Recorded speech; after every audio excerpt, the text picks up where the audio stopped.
Ya, bertemu lagi dengan Pak Marinsan. Kita akan membahas soal lanjutan fisika ujian tulis UGM ya, yang tahun 2016. Ini ketepatan soal nomor 16. Oke, begini soalnya. Sebanyak M gram air bersuhu 4 derajat Celcius. Jadi massa air M, suhu airnya 4 derajat Celcius. Oke. Ternyata dicampur dengan N gram es bersuhu min 4 derajat Celcius. Massa es sama dengan N, suhu esnya min 4 derajat Celcius. Oke, nah ternyata setelah dicampur, keadaan akhir adalah setengah bagian es mencair.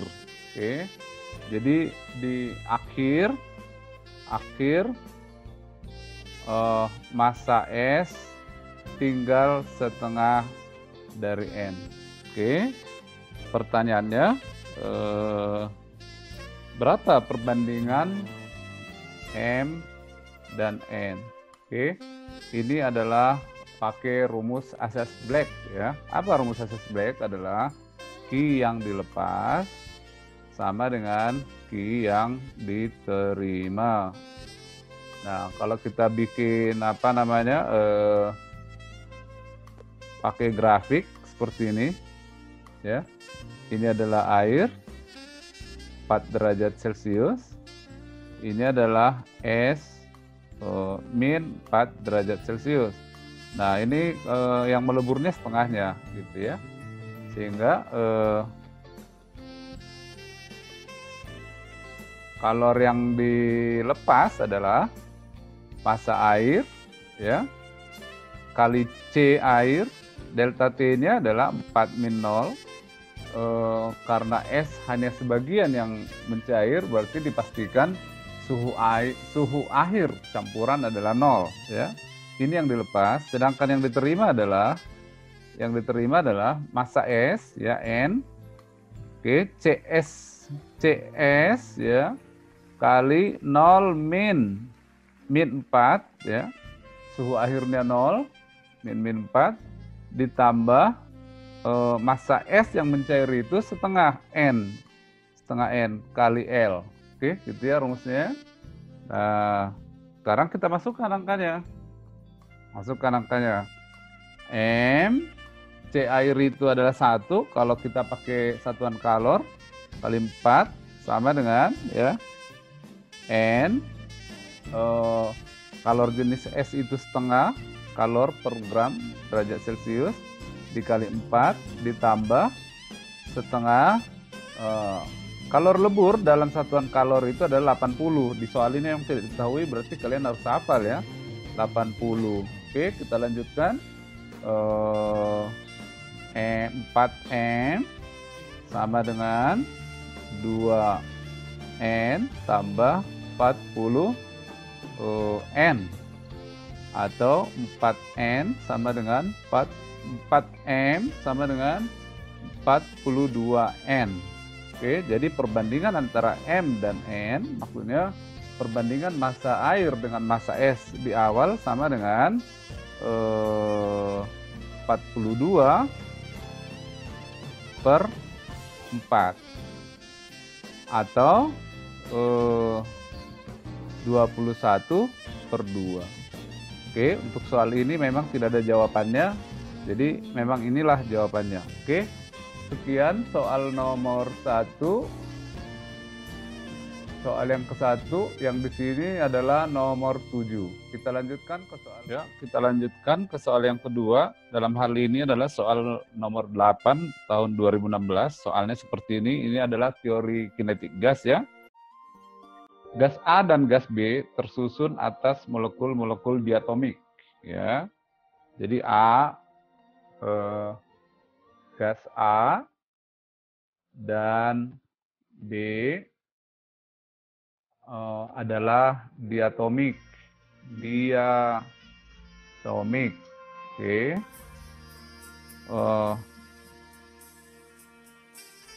Massa molekul gas A adalah Ma 4 kali massa molekul gas B dengan menganggap gas A dan gas B sebagai gas ideal. Oke ya. Sebagai gas ideal.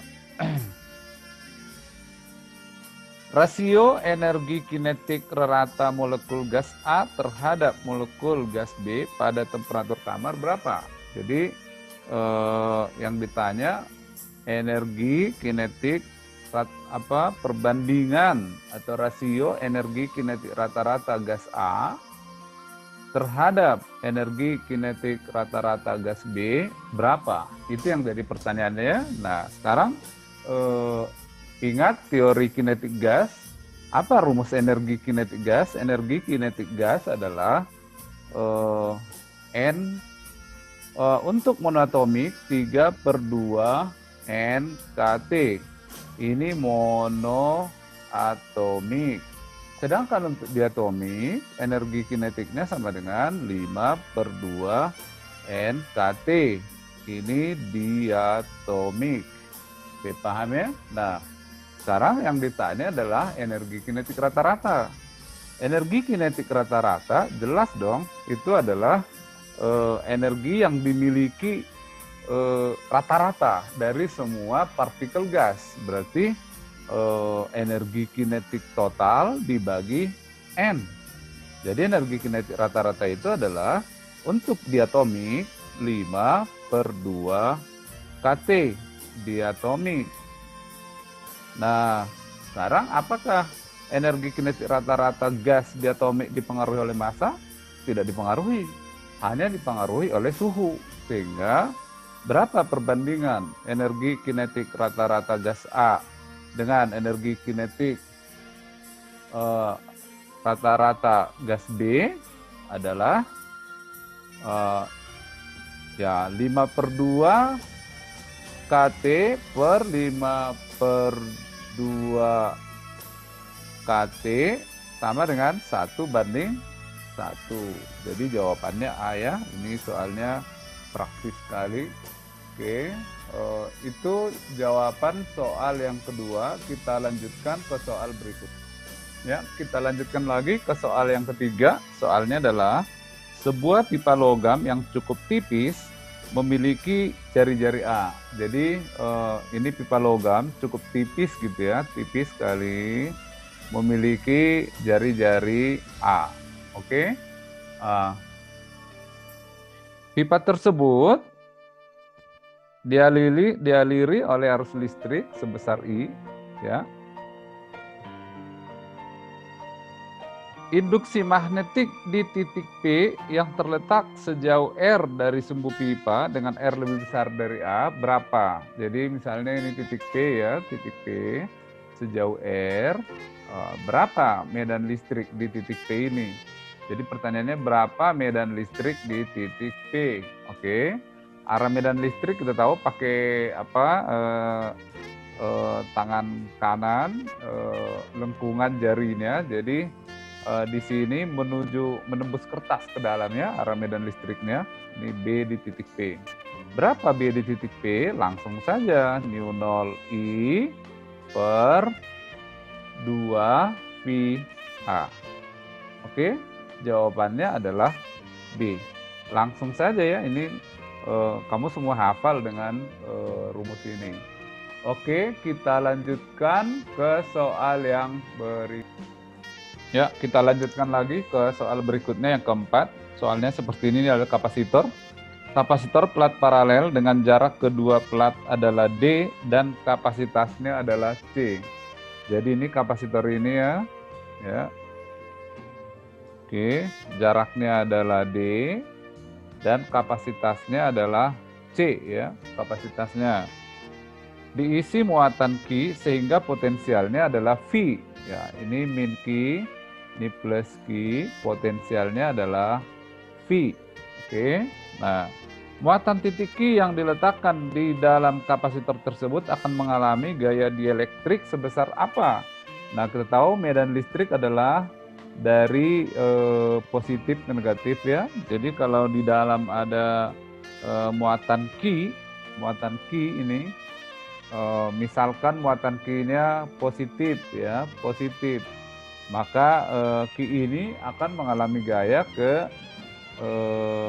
searah dengan medan ya, searah dengan medan listrik. Nah, berapa besarnya medan listrik ini gayanya? Berapa besar gaya yang dialami oleh medan listrik ini adalah Q kali medan listrik. Ya, ini sangat sederhana. Sedangkan medan listrik adalah beda potensial per D. Per D. Ya sudah, berarti inilah jawabannya. Ada pada pilihan D. Oke, sekian soal ini. Kita lanjutkan satu soal. Ya, soal terakhir yang kelima ini adalah tentang hukum Gauss ya. Saya bacakan. Selembar plat dengan luas A memiliki muatan Q. Oke, jadi ini adalah sebuah selembar plat gitu. Misalkanlah ini muatan positif ya, muatan positif. Luasnya A, muatannya Q ya. Q yang merata pada bidang itu. Kuat medan listrik di titik-titik yang sangat dekat dengan permukaan plat itu dan jauh dari sisi. Nah, kira-kira di sinilah berapa medan listrik di sini ya. Medan listrik di sini berapa gitu ya. Medan listrik di sini. Ini medan listriknya ini hanya satu plat, berarti ke sana juga. Jadi kalau kita lihat dari segi hukum Gauss, maka bidang yang ditembus oleh medan listrik ada dua bidang, ke kanan dan ke kiri ya. Jadi luas bidangnya itu sama dengan 2A. Oke. Masih ingat hukum Gauss? Apa hukum Gauss? Jumlah garis medan listrik yang menembus suatu bidang datar sebanding dengan jumlah muatan yang dilingkupinya. Oke ya. Jadi flux sama dengan berbanding lurus dengan E per epsilon 0, Q per epsilon 0, atau sama dengan Q per epsilon 0 gitu ya. Apa itu flux? E kali A, medan listrik kali luas penampang, sama dengan Q per epsilon 0. A yang dimaksud di sini luas ya, bukan ini luas 1. Ini bidang ini luasnya ada sebelah kanan dan sebelah kiri, jadi E kali 2A sama dengan Q per epsilon 0 ya. Jadi E sama dengan berapa? E sama dengan Q per 2A epsilon 0 ya. Nah, masih ingat rumus bahwa K itu sama dengan 1 per 4 V epsilon 0 ya. Tinggal dibalik aja, epsilon 0 sama dengan apa? Epsilon 0 tinggal balik, ini pindah ke sana, berarti 1 per 4 VK. Ya, 1 per 4 VK. Jadi kalau kita masukkan E itu ke sini, tinggal pindah aja ini ke atas. Ya, jadi sama dengan 4 VK kali Q per 2A. Ya, 2A. 2-nya coret. A ini A besar ya, sorry.